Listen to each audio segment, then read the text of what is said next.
namoonni achi baanii horii san gartee gasga'u guuranii makiinaa bitanii waa mara godhanii achi gubbaa wal gahan.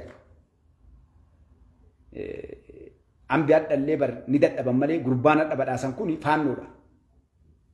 Gaafa fiigitii dheengaddaa san alaabaa faannoodhaa asirratti dibatee dhufee asirratti illee dibatee dhaabanii kaameraa duratti jechuudha. Dhiqadhanii kana bira dabree ammallee deebi'ee goota raayyaa ittisa biyyaa humna qilleensaa bira dhaqeetiin saggaxaa jedheen.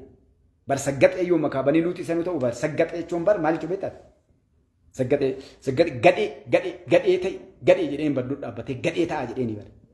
Mee ati saggaxeen isiin jechuun noofolchaa hunda dura jirtani dhiira dubartii ta'u jechuudha dhiisi isaame. Saggaxee jechuun bari gadhee ta'e jechuudha gadhee dhaqaa gaafadha hiikaa isaa gadhee jedheen naqee raayyaa ittisa biyyaatiin gartee. Kana nama gartee gadhee ta'e isiin jedhu gadhee taanii as dhufne isiin jedhu gartee bar jechuumatti ilmaan kan kee biyya takka keessatti kana mootummaan qorachaara waan jiruuf dura deemuun barbaadu garuu ilmaan namaa maal barsiisaa jiran wanni kurree waan sooshaal miidiyaa gubbatti deemee beekumtiin argatamee deemaa jiru. Kanaaf jechuu barbaadeeti wanni kun maaliifi warri kalee biyya kana bulchaa ture mootummoota irraa eegalee namoonni mootummoo san keessa hirmaataniif sirna san baratan waan badduu waan irraa gadii waan jibbamtuu fokkattuu isa kana bakka qaba biyya kana keessatti dhugaa qabdan warri gartee warra jedhu kana jala deemtan warra akkasiisin garaagarummaa takka Jawaar Mahammad isintu kataa isin namtichi nama gartee yoo ati jaallaltee iyyuu lafa laalu si jala Jawaar yoo ati jaallaltee lafa jala laala nabbeefan nasitti ma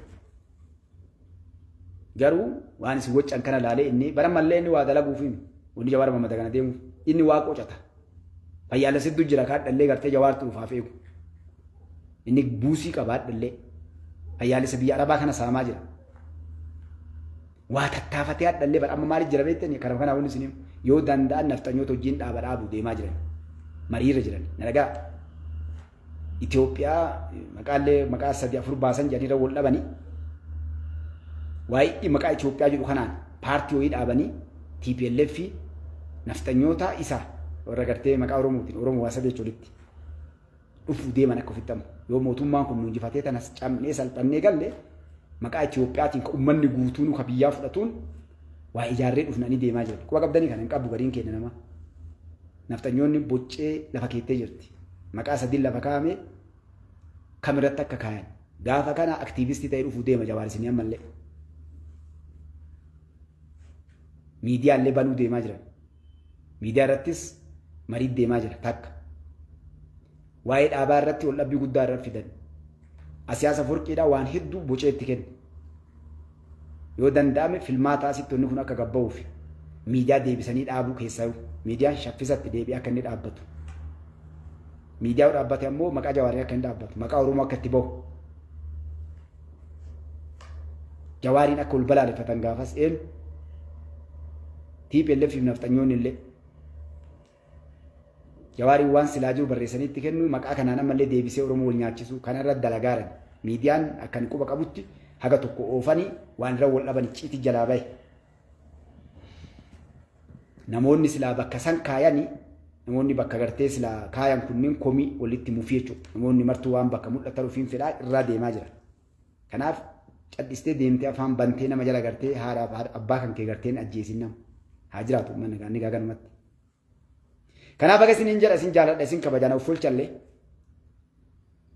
Na folchallee.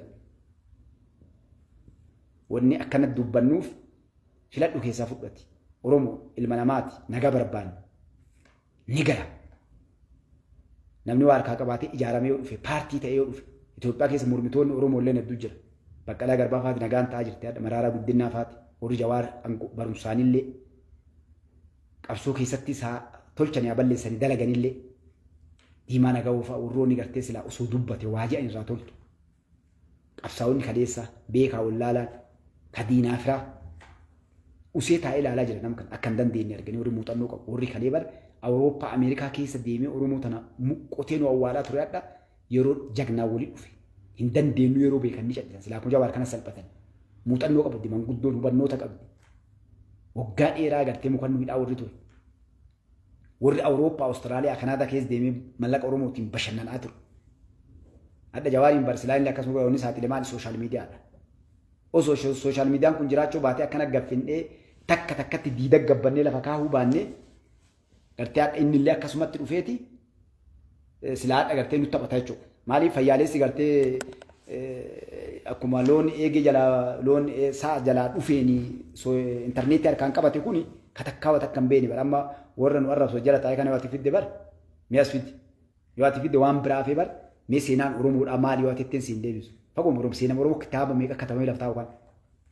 Oromoo jechuun maal jechuun yoon bahe eenyu maqaa Oromoo kana eenyu kenneef yoo ati amma gadi naa Oromoo kenneef siin yaabadhu be Oromoo inni jedhu eessaa dhufe akkamitti dhufe eessatti yoom kabiriin bari hangam Oromoo eenyu tetteen qutusuun maandhaan Arsimu Jimmamoo Gujimoo Booranamoo Harargemoo yoo tetteen hin beeku kana bara waan bira bara inumaa waan bira si mormuu kama kun amma peejii kiyya dhufanii nama tokko nadha as dhiyaatu dhabe arraba dhiisaa koottaa boruurraa eegalaati sa'aatii dheeraa isinii kenna mee namni nama mormuu barbaaddan koottaa fidadhaa waan barbaaddan hayyuu qabdan gaafadhaa jarri asin dhuftu barreeffadhaa koottaa na gaafadhaa yoo warri keessan dhugaa harkaa qabaate jawaarii loltanii dhiis jawaarii irraa dhaqaa irraa katabadhaa koottaa maali waan an dubbadhu godhu haasa'u kana keessatti rakkoon Oromoon qabdu maal kana deebisuu hin qabdan abbaa fedhe shan illee haa ta'u rakkoon Oromoo hadha kana Oromoo maal rakkatedha maal nama keessa maal dhabde Itoophiyaan hadha maal dhabde akkanuma nama arrabsuuf hin fiiginaa nuti warra sobee araarsuu malee warra sobee lolchiisuu miti nuti sobnee araarsina kijibnee araarsina malee kijibnee waliin lolchiisuu biyya kana uummata kana irraa nu gaafata rabbi osoo mootummaan kun ciibsee nama qalaa jiraate sooshaal miidiyaa gubbaa baanee mootummaan kun nama qalaa jiran jedhu uf qala kaa fayyaalessi gabbayee gaafatan ila kunoo dhugaa jedhee gabbayee mataa irraa buqqisan isallee siyaasa jechuun kan siin galleeti bar mootummaa yoo inni balleesse yoo gabbaatee ittiin iyyitu bar achi deemtee ijaaramtee mari'attee akka sabni kee hin miidhamnetti akka namni hin hidhamnetti humna godhattee gabbaatee bar mootummaa san irratti dhagaa darbita malee bar akkam barruu katabdee dhagaa guurattee deengadda bargaaf dhagaa guurattu osoo abbichuun faa taraa kiiloo jiraachuu baatanii bar mootummaa san kee jiraachuu baatanii akkuma gaafa gartee dhiirummaa warra kaleessaan caallu bar warra gaafa Haayila Sillaasee Minilik loleen ga'uun yoo akka dhiira san hin geenyu bar ibiddaan lafa gannaqanii jim godhan dhiira san maali namatti keessaan qabnu akka jiru warra ardha bar ilmaan Oromoo isin dhagaarraa gooftan kanatu bar jeneraala isin xiqqeessitan kanatu bar kaleessa meetu qabu uummata keenya dhee bar akkasitti qawwee lafa keettee galtee TPLF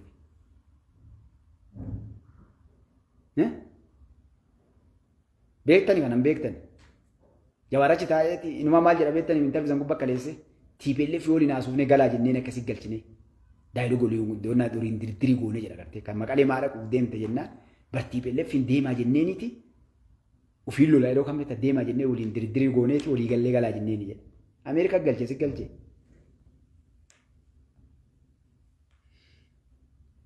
adda ammoo jeneraalonni kaleessa ijoolleen keenya akkan dhumanne TPLF hin bar Mustafaa Huseen waan dalee gartanii bar Mustafaa Huseen haga soobsuu dadhabee bar kilaashitti garagalchee achi leencisu ila kunuuti yoo sin didda namoota garagalee akkasitti ammoo waan biraan ajaa'ibsu beektanii Lammaa Magarsaan nun jetta siyaatee durriyyee gooftaan keenya uummata keenya jedhee jetti eenoo keenya beektanii fiildi maarshaal Biraanuu Juullaati bada gadhee Arsii keessattu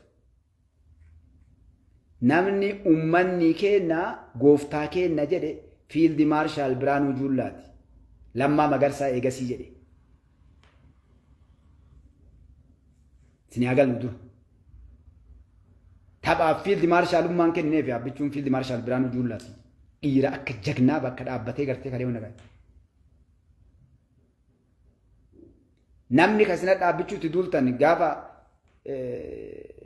namni paarlaamaa keessa taa'ee mallasiin yoo mallasii jaallaale surratti fincaa'uu fi jeneraalota dura taa'ee surratti hambi fincaa'ee jala gabbaru namni dura taa'ee takka takkaan dhugaa jirtu itti hime dhaabbichuudha jechuudha garte sodaata akka malee miidiyaa addunyaatti babaase.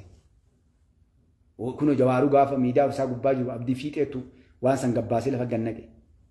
Addaas dhuftee waan biraa nutti himu deemti. dhiira laalaa waan dalagame laalaa dhugaarra dubbadhaa jiran gandaan deemuu dhiisa amantiin deemuu dhiisa. Nuti yeroo adda gartee amantii teennaaf dubbannu amantiin deeman hin jettan miti dhugaa jirtu ni gabroomne. Waa'ee Oromoo dubbachuun nu hayyamamaa waa'ee amantii teennaaf dubbannu gaafa darbeetan nuti hin gabroomne. Obboleewwan keenya dhiigaan obbolummaa waliin qabnu Oromoo isaan Oromummaan gabroomaniiti nuti Oromummaa illee isaan waliin gabroomne Islaama ta'uuf illee gabroomne. Kanaaf iyyina.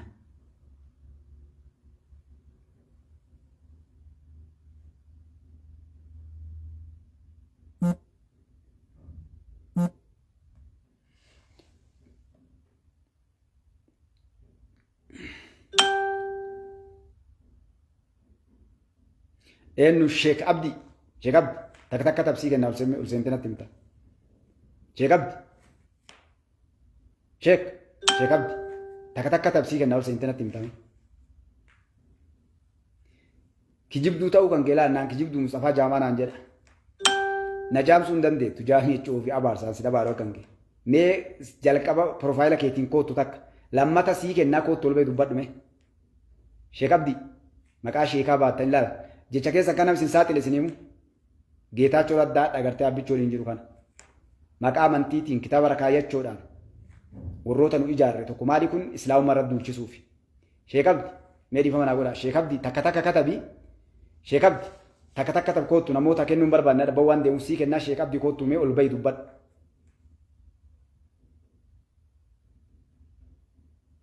sheekabdi abdii miti namni sheek abdi namchee dhusan ورا كلا تيك توك تين شيخ عبدي تك كتبي إرجع وسيسين ساكوت كوت مه شيخ عبدي إحساسي كفورا نم يوم إيرتاتي أما كميسي قلت تيون هذا مصطفى دبتيونا جارتين كميسي نكين ندارتا بكة سنين برباچ من الأولينا ونن سنين دام بكة سنين برباچ من الأولينا شيخ عبدي نمشي مكان شيخ عبدي كوت بيرا من مصطفى جامعة وفي جكاباتشو سيجر سكوت تنا لال قارين كيسن بر أبا كيسن فكاتن ورا دوبا يسن إرجو فكاتن أكا مصطفى يسن بيدار سيت مجرو نمني كون بروتوكولو في إجتا كون قرتي يو كنا جدي نمني ما نانجر أو ريو بلو فعلي أكاسيمي لما لبوتي بدو جرا رايان سبيات أكا جرينيا تشوفي جواري سين بوب بافتي فاتي بلاد أكارتي سري تكادو فكاسي نرب سيتو فاتو سومبال gammoojjii keessa gartee aduuf roobaa fi beelaaf dheebuun ka isaanii ta'e gartee jagnoowwan biyya kanaa ma'anii eeggadhu pirootokoolii isin jettan kanaa fi sadarkaa kana yoo soo eegganne yoo na gartee nu salaattani akkuma gaafa gartee nu jawaaritti hin ka'in dura naa salaattan san gartee naa salaattani guutuun keessan jagna ture barkalee Mustafaan hadha isin arabsan kun beekaa qabsaayaa kana nu warraa baratu akkasiin loori Naayiroobii waliin ture hagwachi dhumsan bar jagna ture bar beekaa turre barkalee adda wanni kijibduu jaamaaf eebalu nuun jettanii deemtanii fadha maal jenne nama isin lafa malee nama irraa hin qabnu ittaan uummata jimmaa jagna jimma keessaa dhufe abbichuu ilmaan Oromoo isa san waliin dhaabbannee miti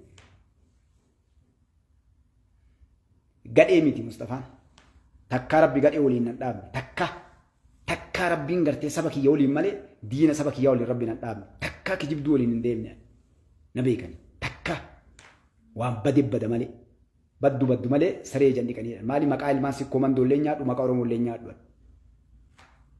takka rabbiin kiyyallee nan saalfachiifne takka maaliif Oromoon anaa tokko feetu argee Jimmaa Wallaggaa bakka feedhaan abbaa fedhi yoo dhugaa argee ammoo sitti himan abbaa fedhi maa ummaatii jan ta'e sirrii miteedhaan ummaa gartee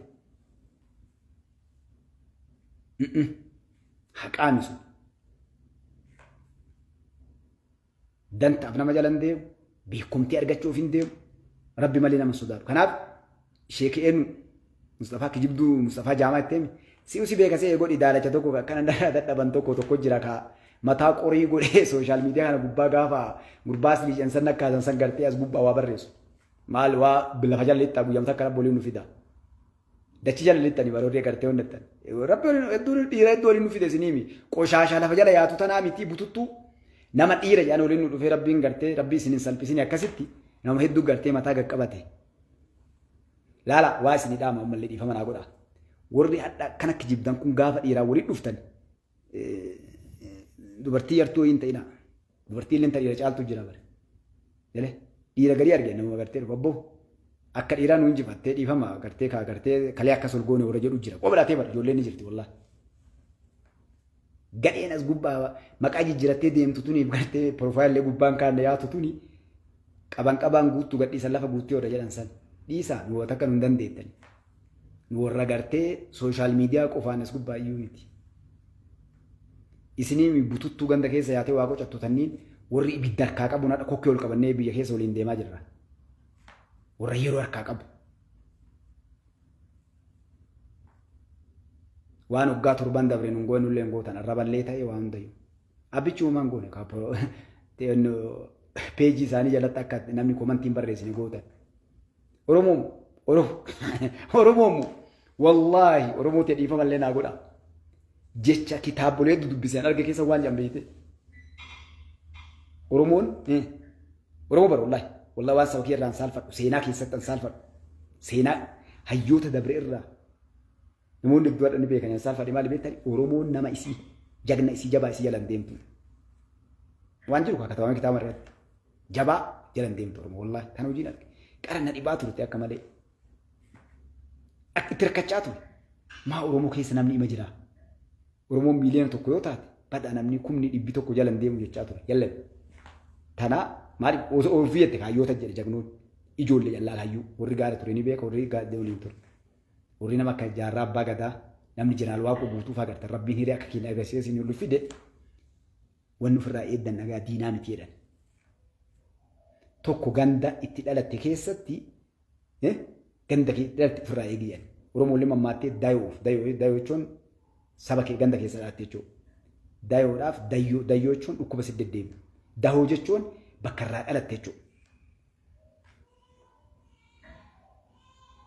Warri kun lamaan warra si balleessu jaallaan. Maaliif akkamiin nu caalee jedhan. Rabbiin kun heddumminna si waa hedduu olbee waa mala olbee siin kennu beektu qormaata bara rabbii. Maaliif warra gartee diina kalee kokkee qabatee akkasii nyaachaa ture. Warra yeroo isaanii jagnummaan beekan Oromoon bar tokkoo isaa dhabaadhu galmee gubbaatti gaafatte hin qabdu.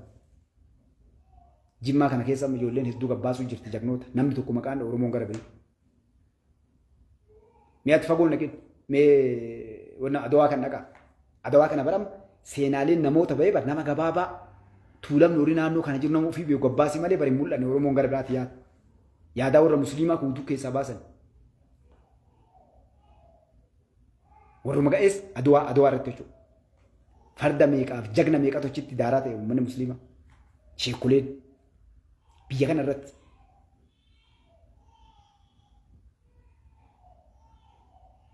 Sinigalee ba'een baane eeguu jirra kaa. Dhima dhiisammoo ni baasanii.